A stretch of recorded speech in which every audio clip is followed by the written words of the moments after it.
নমস্কার বন্ধুরা, এই ভিডিওতে আসার জন্য। এই ভিডিওর মাধ্যমে মাউসের সমস্ত সেটিং সম্পর্কে তোমাদের শেখাবো। আর হ্যাঁ, যখন আমার এই ভিডিওগুলো দেখবে অবশ্যই খাতা কলম নিয়ে বসবে, যাতে ইম্পর্টেন্ট তথ্যগুলো নোট করে রাখতে পারবে।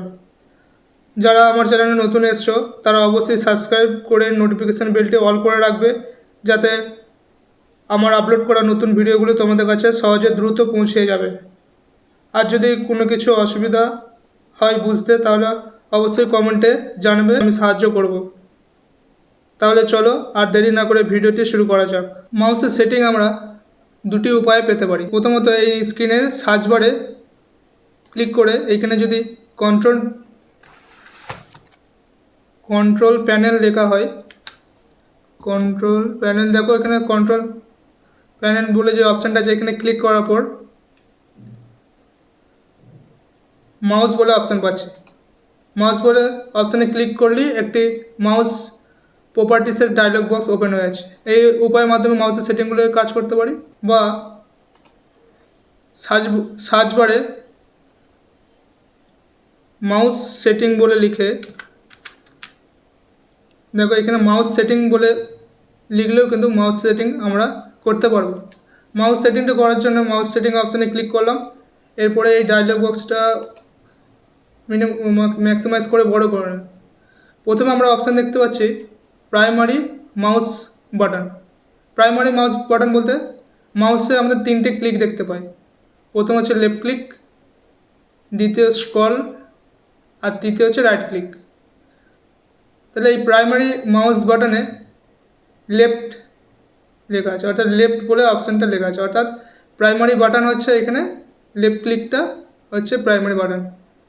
আমরা যখন কোনো কিছু ওপেন করি দুবার ক্লিক করে, সেটা এখানে প্রাইমারি বাটন অপশানটা লেফট ক্লিক সিলেক্ট করা আছে বলে লেফট ক্লিকটাকে দুবার ক্লিক করলে লেফট ক্লিক কাজটা হয়। লেফট ক্লিকের পাশে থেকে অ্যারো ক্লিক করলাম রাইট ক্লিক, অর্থাৎ এই রাইট ক্লিকটা যদি অন করে দিই তাহলে কী হবে, লেফট ক্লিকে কাজটা আর হবে না, অর্থাৎ লেফট ক্লিকে কাজটা করবে কে, রাইট ক্লিক। দেখো রাইট ক্লিক করলাম, এখানে লেফট ক্লিক করছি তখন আর হচ্ছে না, কিন্তু যখনই এটা রাইট ক্লিক করছি তখন কিন্তু লেফট ক্লিকে কাজটা করছে। বুঝে গেলো? তাহলে এখানে দুটো অপশান আছে।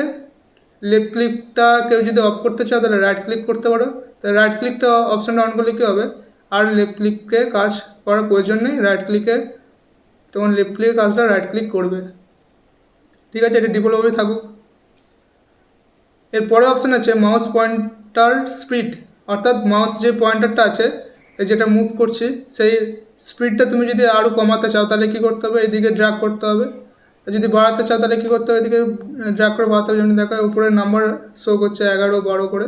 তাহলে মাউস পয়েন্টারের স্পিডটা যদি বাড়াতে চাও তাহলে এখান থেকে আমাদের কী করতে হবে, এখান থেকে ড্র্যাগ করে বাড়াতে হবে।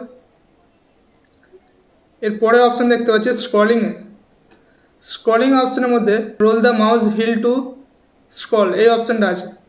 এই অপশানটার কাজ কি, এই অপশানটা দেখো multiple line at a time একটা অপশান করা আছে, মানে ডিফল্টভাবে multiple line at a time করা আছে। এই অপশানটার কাজ কি, বা এর অ্যারোচনে ক্লিক করার পরে দেখো one screen at a time, এই অপশানটাই বা কাজ কি। তাহলে দেখা যাক, এই সেটিং অপশানটাকে আমরা ম্যাক্সিমাইজ করে নিলাম, অর্থাৎ ছোটো করে নিলাম। ছোটো করার পর আমরা চলে গেলাম একটা, মনে করো ওয়ার্ডের মধ্যে চলে গেলাম। ঠিক আছে, এখন আমাদের কী অপশান করা আছে, roll the mouse wheel to scroll অপশানে এখন মাল্টিপল লাইন অ্যাট টাইম করা আছে। ঠিক আছে, তাহলে এই অপশানটা কাজ কি, এই অপশানটা কাজটা দেখে না, মিনিমাইজ করে দিলাম এটাকে। একটা কিছু প্রজেক্ট ওপেন করলাম, multiple line at a time করা আছে।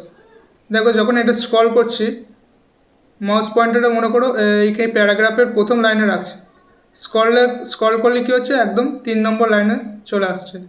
আবার স্ক্রল আপ করলে কী হচ্ছে, আবার প্রথম লাইনে চলে আসছে। তাহলে ডাউন করলে 3 নম্বর লাইনে চলে আসছে, আপ করলে আবার প্রথম লাইনে চলে আসছে।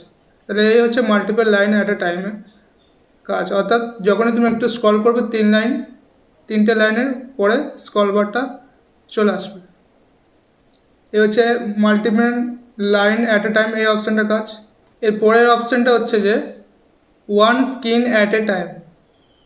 তাহলে এইটা অপশানটা যদি অন করা হয় তাহলে কি হচ্ছে দেখো, এই অপশানটা যদি অন করে এমএস ওয়ার্ডে ওপেন করা হয় তাহলে দেখো এই পেজটাই একটা স্ক্রল হয়ে যাবে, অর্থাৎ একবার স্ক্রল করলেই পেজের শেষ অবধি আমরা যেতে পারবো স্ক্রল করে, মানে একবার স্ক্রল করলে একটি পেজের শেষ অবধি আমরা যেতে পারবো।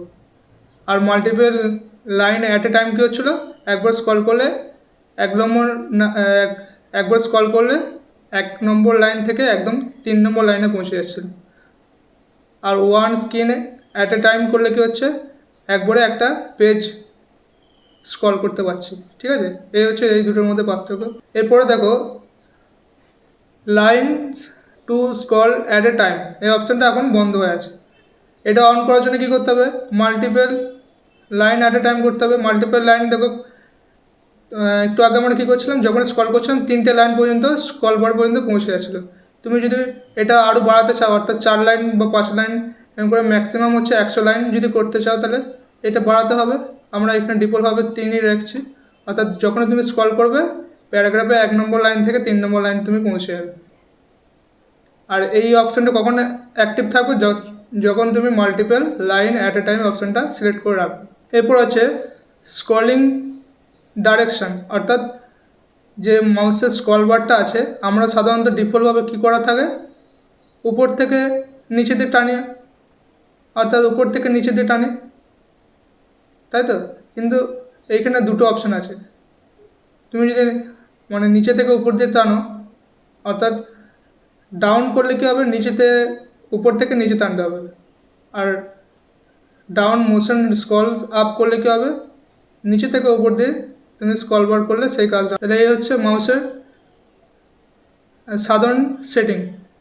এছাড়াও যদি মাউসের ডায়লগ বক্স ওপেন করে, অর্থাৎ এক্সট্রা আরও মাউসের সেটিং যদি করতে যাও তাহলে কী করতে হবে, অ্যাডিশনাল মাউস সেটিং এই অপশানে ক্লিক করতে হবে। দেখো এখানে ডায়লগ বক্সটা ওপেন হয়ে যাচ্ছে।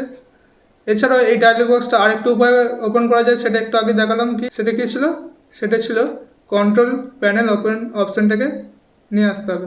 এখানে কন্ট্রোল প্যানেল অপশানে নিয়ে আসার পরে কী হবে, মাউস বলে অপশানে ক্লিক করলে ডায়লগ বক্সটি ওপেন হবে। তাই দুটো উপায়ের মধ্যে তোমরা যেটা সুবিধা হবে সেটা করবে।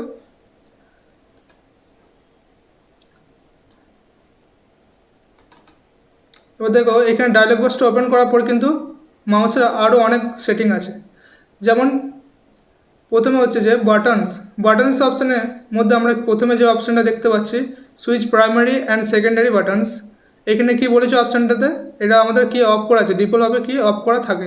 এই অপশানটার কাজ হচ্ছে যে আমাদের প্রাইমারি ক্লিক হচ্ছে যে লেফট ক্লিক, দেখো এখানে কালারিং করে দেওয়া আছে।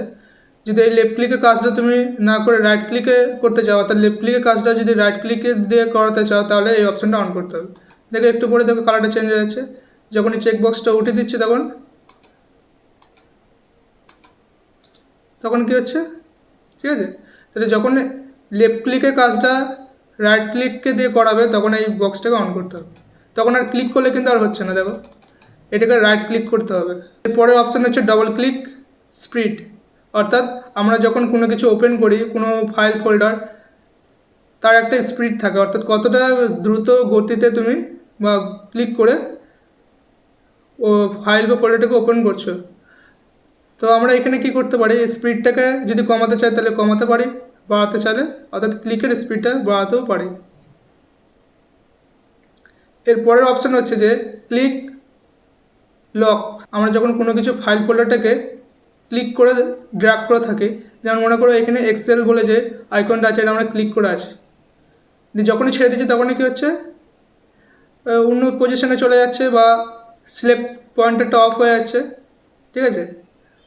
তো এই অপশানটা যদি অফ থাকে তাহলে এটা হবে, আর যদি এটা অন করে দাও তাহলে কী হবে, দেখো এই এক্সেল আইকনটাকে আমরা ক্লিক করে আছি, ক্লিক করে ড্র্যাগ করছি, আর যখনই ক্লিকটা ছেড়ে দিচ্ছি, অর্থাৎ লেফট ক্লিকটা যখনই ছেড়ে দিচ্ছি তখনও কিন্তু সেই সিলেক্ট মানে কার্সারটা অ্যাক্টিভ হয়ে আছে, বুঝা যাচ্ছে।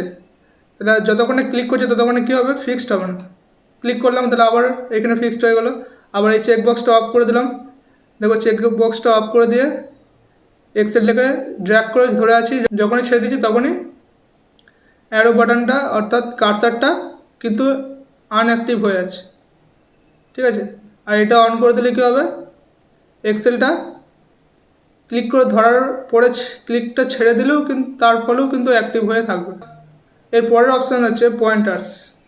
পয়েন্টার্স অপশান আমরা কি দেখতে পাচ্ছি, কাস্টমাইজ করতে হবে, অর্থাৎ ডিফল্টভাবে কিন্তু একটা অ্যারো চিহ্ন আছে। এবার সেটা যদি আমাদের পছন্দ না হয়, আমাদের নিজেদের পছন্দের মতো একটা কার্সার পয়েন্টার যদি আমরা ইউজ করতে চাই, তাহলে কিন্তু আমরা এখানে সিলেক্ট করে ওকে করতে পারি, ঠিক আছে। এছাড়াও এখানে যদি এখানকার কাস্টমাইজ যেগুলো ডিফল্টভাবে করা আছে সেগুলো যদি পছন্দ তোমাদের না হয়, তাহলে কিন্তু ব্রাউজার অপশানে গিয়ে তোমরা নিজেদের পছন্দ মতো অ্যারো চিহ্ন তোমরা বানাতে পারো। এইভাবে কিন্তু মাউস পয়েন্টার তোমরা সিলেক্ট করতে পারো। দেখো, অ্যানাবেল পয়েন্টিং শ্যাডোস, অর্থাৎ কার্সারের যে শ্যাডোস তৈরি হয় সেটা যদি অন করতে চাও, তাহলে এখানে চেকবক্সটা অন করতে হবে। এর পরের অপশান হচ্ছে পয়েন্টার অপশানস। পয়েন্টার অপশানে ক্লিক করলে দেখো প্রথম হচ্ছে মোশন, অর্থাৎ সেম, যদি আমরা মাউস পয়েন্টারটাকে গতিটাকে আরও বাড়াতে চাই তাহলে কী করতে হবে, ফাস্ট করতে হবে, ঠিক আছে। যদি কমাতে চাই তাহলে স্লো করতে হবে।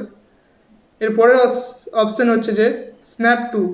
স্ন্যাপ টু অপশানের কাজ কি, দেখো এই বক্সটা চেক বক্সটা অফ করা আছে। কী বলেছে, automatically move pointer to the default button in the dialogue box. অর্থাৎ আমরা যখন এই ডায়লগ বক্স, কোনো কিছু একটা ডায়লগ বক্স ওপেন করলাম, যেমন রান ডায়লগ বক্সটা উইন্ডোজ+R দিয়ে রান ডায়লগ বক্সটা ওপেন করলাম, তখন কিন্তু এই মাউস পয়েন্টারটা আর এই ওকের কাছে আর গেল না, তখন যেখানে ছিল, মানে যেখানে মাউস পয়েন্টারটা ছিল সেইখানে কিন্তু আছে, ঠিক আছে। আর যখনই আমরা এই অপশানটাকে অন করে দেবো তখনই কী হবে, দেখো ডায়লগ বক্সে যে ওকে বাটনটা ছিল সেখানে কিন্তু এই কার্সারটা পৌঁছে যাবে। এখন কিন্তু এইখানে কার্সারটা আছে, মুভ করছে, দেখো বুঝতে পারবে। আর যখনই আমি একটা নতুন ডায়লগ বক্স ওপেন করব, দেখো এই কার্সারটা কোথায় পৌঁছে আছে, ওকে কাছে পৌঁছে যাচ্ছে ডাইরেক্ট, অর্থাৎ ডিফল্টভাবে ওকে কাছে পৌঁছে যাচ্ছে। তো এই স্ন্যাপের অপশানটা এটাই কাজ। চেকবক্সটা যদি অ্যাক্টিভ করে রাখো তাহলে ডায়লগ বক্সে ওকে অপশানটা কাছে পৌঁছে যাবে, তোমরা একবার এন্টার করলে তখন সেটা কাজটা হবে। আর যদি অফ করে দাও তাহলে কিন্তু কার্সারটা যেখানে আছে সেখানেই থাকবে, আর ওকে বাটনের কাছে যাবে না। এরপরে অপশান হচ্ছে ডিসপ্লে পয়েন্টার ট্রিলস। এই চেকবক্সটা যদি অন করে দেওয়া হয় তাহলে কী হবে, দেখো এখানে যে কার্সারটা সেটা কিন্তু ডবল ডবল করে দেখাচ্ছে, ঠিক আছে, মুভমেন্টটা ডবল ডবল করে দেখাচ্ছে। তো এরকম যদি তোমরা কার্সারটাকে সাজাতে চাও তাহলে কিন্তু তোমাদের এই অপশানটা চেকবক্সটা অন করতে হবে। এরপরের অপশান হচ্ছে হাইড পয়েন্টার উইল টাইপিং, অর্থাৎ যখন তোমরা কিছু টাইপিং করবে তখন কার্সারটা কী হয়, তখন কার্সারটা থাকে, মানে শো করে। যদি এটা শো না করতে চাও তাহলে কিন্তু হাইড অপশানটাকে আনটিক করতে হবে। এই অপশানটাকে অন করলে কী হবে, আমাদের মাউস পয়েন্টারটা কোথায় আছে সেটা কিন্তু আমরা বুঝতে পারবো। এই কন্ট্রোল বাটনটা প্রেস করে ছেড়ে দিলে দেখো একটা সার্কেলের মধ্যে দেখাচ্ছে। এটা দেখে আমরা বুঝতে পারছি কি যে মাউসের কার্সার পয়েন্টারটা কোথায় শো করছে, অর্থাৎ কোথায় আছে সেটা কিন্তু আমরা সহজে আমরা বুঝতে পারছি। এরপরের অপশান হচ্ছে হিল অপশানের কাজ কি বলেছে, ভার্টিক্যাল স্ক্রলিং, অর্থাৎ আমরা যখন ভার্টিক্যাল বরাবর, কোনো একটা পেজের ভার্টিক্যাল বরাবর, অর্থাৎ উপর নিচে বরাবর যখন আমরা স্ক্রল করব তখন কী হবে, 3টে লাইন ফলো করবো, অর্থাৎ যখন স্ক্রল বারটাকে স্ক্রল করবো 3টে লাইন অবধি স্ক্রলিং হবে। এরপরের অপশান হচ্ছে যে হরাইজন্টাল স্ক্রলিং। হরাইজন্টাল স্ক্রলিংয়ের কাজ কি, অর্থাৎ যখন আমরা আড়াআড়িভাবে স্ক্রল করবো তখন কী হবে, 3টে ক্যারেক্টার অবধি স্ক্রল হবে, 3টে ক্যারেক্টার অবধি স্ক্রল হবে, সেটা কিন্তু একটু শো করছে। তোমরা যদি এর চেয়ে যদি কম বেশি করতে চাও তাহলে কিন্তু কী করতে হবে, সিলেক্ট করে সেটাকে নাম্বারটা বাড়াতে হবে। লাস্ট অপশান হচ্ছে হার্ডওয়্যার অপশানের কাজ কি, তোমার কি মাউস আছে সেটা কিন্তু শো করবে, আর তার ডিটেলসটা, অর্থাৎ তথ্যটা কিন্তু এখানে শো করবে। আজকে ভিডিওটা এইটুকু। তোমাদের যদি ভালো লাগে অবশ্যই কমেন্টে জানাবে, আর কোনো কিছু যদি ডাউট থাকে অবশ্যই তোমরা কমেন্ট বক্সে জানাবে, তাতে আমি তোমাদের রিপ্লাই দেবো।